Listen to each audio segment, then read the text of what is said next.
नमस्ते, म कमल कोटलको तर्फबाट न्युज 99 NP1मा तपाईहरुलाई स्वागत छ। आज विशेष गरेर राजनीति केका लागि गर्ने हो? जनताको कदर मूल्यकाल छैन, कुर्सीको मोह माया घमण्ड त्याग्न सकेका छैनन्, कुर्सीको भागभण्डा नमिल्दा पार्टी फुटाउने र जनआन्दोलनको कदर सम्मान हुन सकेको छैन।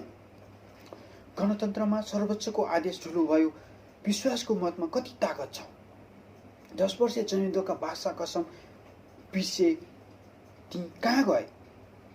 र सामन्तवाद, निरङ्कुशवाद र गरिबी र भ्रष्टाचारको अन्त्य गर्ने ती दलाल भ्रष्टाचारहरूले देश चलाएर देशलाई विकास गर्न सकेनन् भन्ने ती बाचा कसमहरू कहाँ गए?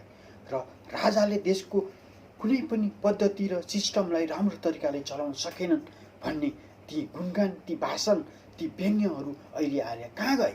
भ्रष्टाचारीहरूले देश डुबाएर खाए, मिलाएर खाए, पानी चुडी खाए भन्ने ती भाषण अहिले सरकारमा आइसकेपछि कहाँ विलिन गए? भाइ, हत्याराहरूले सरकार चलाउँछन् भन्दै दम र भाषण छाट्ने ती दिनहरू अहिले किन आवाज र बोली निस्किँदैन त?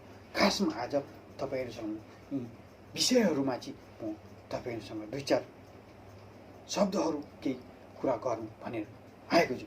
खास गरेर एमाले पार्टी जुन छ, पार्टी ठिक छ, जुन प्रधानमन्त्री केपी शर्मा ओलीले जुन कार्य गर्नु भन्नु भएको छ योभन्दा अगाडि एकदमै अरूलाई मन परोस् नपरोस् त्योसँग मलाई सरकार छैन, तर प्रधानमन्त्री केपी शर्मा ओलीले राष्ट्रका लागि जुन काम गर्नुभएको छ, सीमानामा परेको अप्ठ्यारो, त्यस ठाउँमा सुरक्षा बल र जुन दार्चुला, कालापानी, लिपुलेक, लिपेधुरा त्यस्ता ठाउँमा उहाँहरूले आफूले सके जति र बलले भ्याए जति काम गर्नुभएको छ।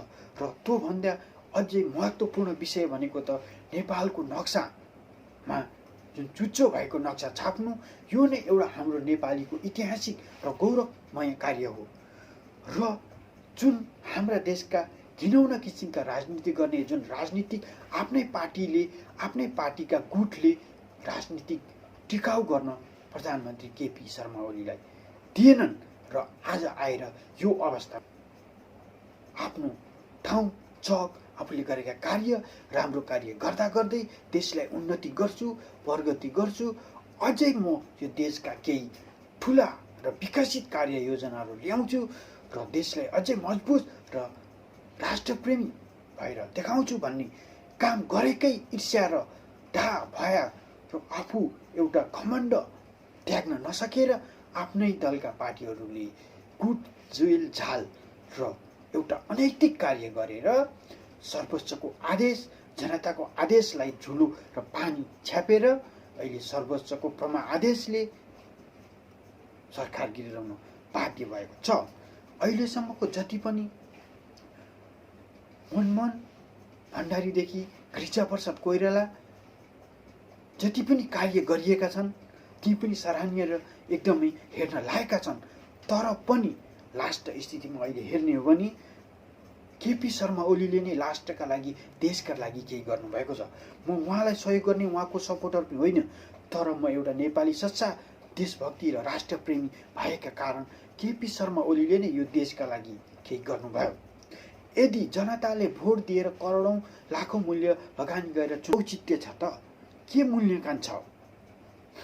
यदि सरकार टिकाउन, सरकार लडाउनका लागि हत्यारा, जनता मारा, जनताका पिनालाई कुल्चिने, जिउँदै भट्टामा लगेर हाल्ने त्यस्ता किसिमका व्यक्तिहरूलाई सरकारमा सामेल गराएर सरकार टिकाउनलाई, सरकार उभिनलाई, आफू प्रधानमन्त्री बन्नका लागि जस्तो सुकै कठोर कदम जनताको छातीमाथि टेकेर भए पनि, जनताको माथि बुट बजारेर भए पनि आफू प्रधानमन्त्री बन्न सक्षम भएर आफू कार्यकारी हुन खोज्ने यस्तो किसिमको घिनौनो र यस्तो किसिमको अपवित्र किसिमको राजनीति नेपालमा त्यति सजिलै र त्यति निष्कर्षको राजनीति निकाल्न सकेको छैन। र यसको अन्तिम विकल्प र अन्तिम निर्णय भनेको कार्यकारी जनताबाट चुनिएर राष्ट्रपति र प्रधानमन्त्री हुन जरुरत छ। यो किसिमको नेताहरूले देखाएको गुट झेल झाल, आफ्नो स्वार्थ, आफ्नो एउटा सुरुमा वाइसिएल, अहिले युथ फोर्स, हाम्रो उल्टै देश, हाम्रा लाखौँ करोडौँ हाम्रा आफ्ना दाजुभाइ दिदीबहिनीहरू विदेशमा गएर अरूका भाँडा मोलेर, अरूकामा पसिनाको धारो चुहाएर 42 डिग्री तापक्रममा काम गर्छन्। उनीहरूले पठाएको ट्याक्स भ्याटले देशमा संसदहरूले, मन्त्रीहरूले महँगा गाडी, महँगा यस आरामका बिल्डिङ बनाएर बसेका छन्।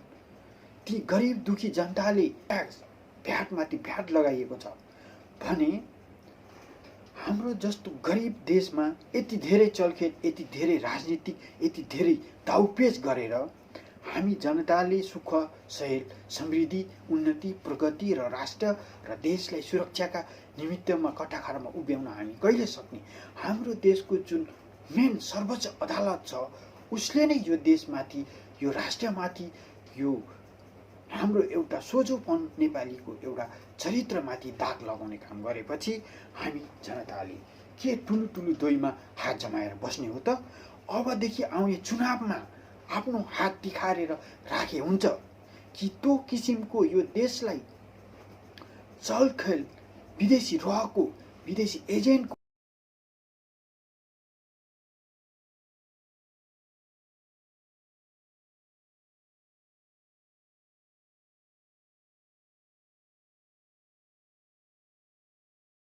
आफूले गरेको कर्म, आफूले गरेका नराम्रो कुकार्य, बलात्कार, हिंसा, हत्या, लुटपाट, आगजनी, नेपाली सर्वसाधारण जनतामाथि गरेको अमान्य व्यवहार, त्यो पखाल्नका लागि आफ्नो सपोर्टर, आफ्नो मान्छे कहिले प्रधानमन्त्री हुन्छ र म त्यो मुसाको धुलोभित्र, त्यो स्यालको धुलोभित्रबाट बाहिर बाघ बनेर निस्क्यौँ र आफ्नो सफाई मिलोस्, आफू फेरि सरकारमा गएर फेरि विदण्ड मचाउँ, फेरि सरकारमा त्यही किसिमका हत्या, हिंसा, बलात्कारलाई सपोर्ट गरौँ भन्ने किसिमका नियत भएका मानिसहरू आफ्नो कार्य, आफ्नो सपोर्टर व्यक्तिले कुन दिन प्रधानमन्त्रीको पोस्ट अर्थात् आफ्नो कार्यकाल हुन्छ र त्यति बेला सबै किसिमका गल्तीलाई मिना गरिदिउँ र हुन्छ मेरो मिना भन्ने आश बोकेर धुलोभित्र रोकेर बस्छन् र सरकार हुने साथ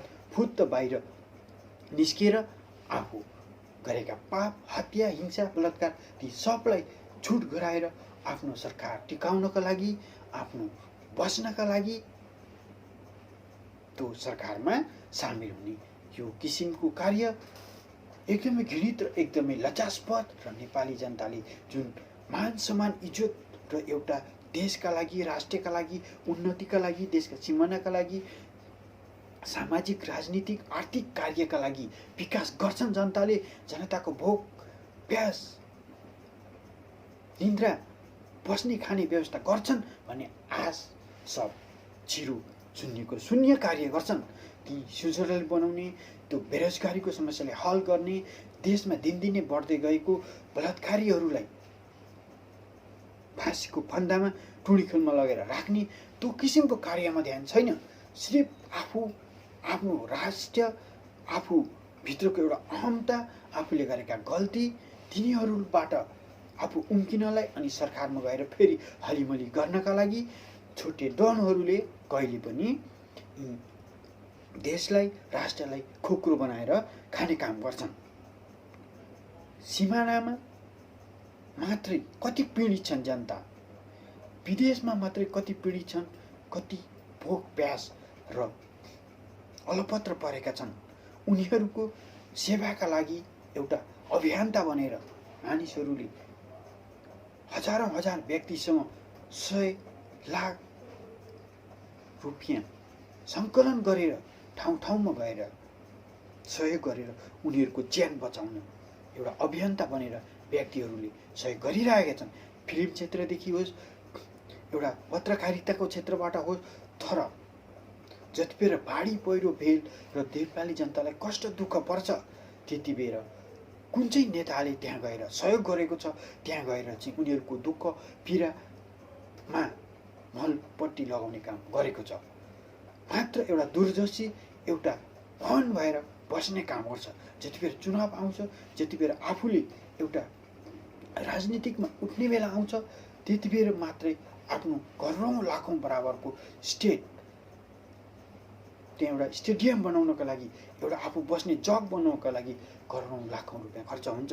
तर नेपाली जनताको एउटा पसिना दुःखले दिएको भ्याट ट्याक्स खाएर मोज मस्ती गर्ने जुन एउटा भ्रष्ट किसिमको, दलाल किसिमको र नैतिकताविहीन भएका जुन कार्य गरेर आफू सरकारमा सामेल भएर आफ्नो पाप पखाल्ने एउटा नियत छ, यो एकदमै हामी नेपाली जनताका लागि, जुन हिजो गिरिजाप्रसाद कोइरालाले राष्ट्र देशका लागि जति मरिमेटी, जति उन्नति र जति भरोसा गर्थे, अहिलेका नेतालाई त्यति भरोसा गर्न सकिँदैन। र मदन भण्डारीले जति यो देशका लागि, राष्ट्रका लागि जति चाहना, जति इच्छा र जनताको कदर सम्मान गर्नुहुन्थ्यो भने अहिलेका भ्रष्ट र दलालहरूले त्यति नै दमन, शोषण, अत्याचार र त्यति नै पीडा र त्यति नै एउटा जनताको पिरमार्कालाई कहिले पनि उनीहरूले महसुस मनभित्र राखेर आफ्नो दुःख सम्झिँदैनन्। सिर्फ उनीहरूले आफ्ना छोराछोरीहरूलाई स्विजरल्यान्ड, हङकङ इन्जिनियर, डक्टर, यस आराम महलमा पुर्याउने अनि आफूले यता वाइसिएल युथ फोर्स खोलेर गरिब दुखी जनतालाई 2-4 रुपियाँ पैसा अगाडि फ्यालिदिएर उनीहरूलाई फेरि वृन्त गराउने, आफ्नो सुरक्षामा खटाउने। नेपाल जुन भएका सेना, सशस्त्र पुलिस, तिनीहरूको के काम? आफ्नो पार्टीलाई मात्रै पालन पोषण भरण गरेर आफू मजबुत हुँ, आफू शक्तिशाली हुँ भन्ने नेत हाम्रो देशका नेताहरूले जबसम्म त्याग्दैनन् तबसम्म हामी एउटा भिख मागेर खाने एउटा गरिब राष्ट्र भनेर चिनिने विश्वमा चिनाउन मात्र हामीले सक्छौँ। र हामीले शिर उठाएर आफ्नो जग बलियो बनाएर आफ्नै देशमा कुटो कुदालो खाएर गरेर खान सक्ने हिम्मत र क्षमता हामीले जुटाउन सक्ने अवस्था छैन।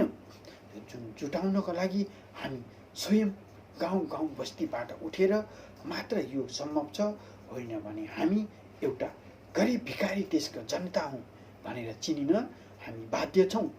त्यो कारण हो त एउटा हाम्रा सर्वश्रेष्ठ उत्कृष्ट ठाउँमा देशको कार्यकारी व्यवस्था सम्हालेका, हाम्रा बागडोर सम्हालेका देशका प्रमुख व्यक्तित्व गुटका कारण एउटा भ्रष्ट दलाल हत्यारालाई सरकारमा अगर सामेल गरेर उसले त्यसलाई नै भरण पोषण र संरक्षण गरेकै कारण यो अवस्थामा छ। र अबका दिनहरूमा चुनाव भोटमा हामीले हात र कान र हामीले तन मन पार्टीलाई भन्दा यो राष्ट्रलाई, देशलाई, समृद्धलाई र जुन एमसिसी जस्ता घातक कामहरू सपोर्ट गर्नेलाई, महाकाली सन्धि बेचेर महाकाली सम्झौता गर्नेलाई, यस्तालाई हामीले गाउँ गाउँ बस्तीबाट लखेरौँ र हामी आजैबाट सक्षम सबल बनौँ कि कसले यो राष्ट्र र देशका लागि गरेको छ, कसले प्रगति गरेको छ, ती व्यक्तिलाई चिनेर हामीले आफ्नो ठाउँबाट भोट दिएर जिताउँ भन्न चाहन्छु। र आजलाई म बिदा चाहन्छु। फेरि दोस्रो पटक तपाईँहरूसँग आउने नै छु। हवस्, नमस्ते।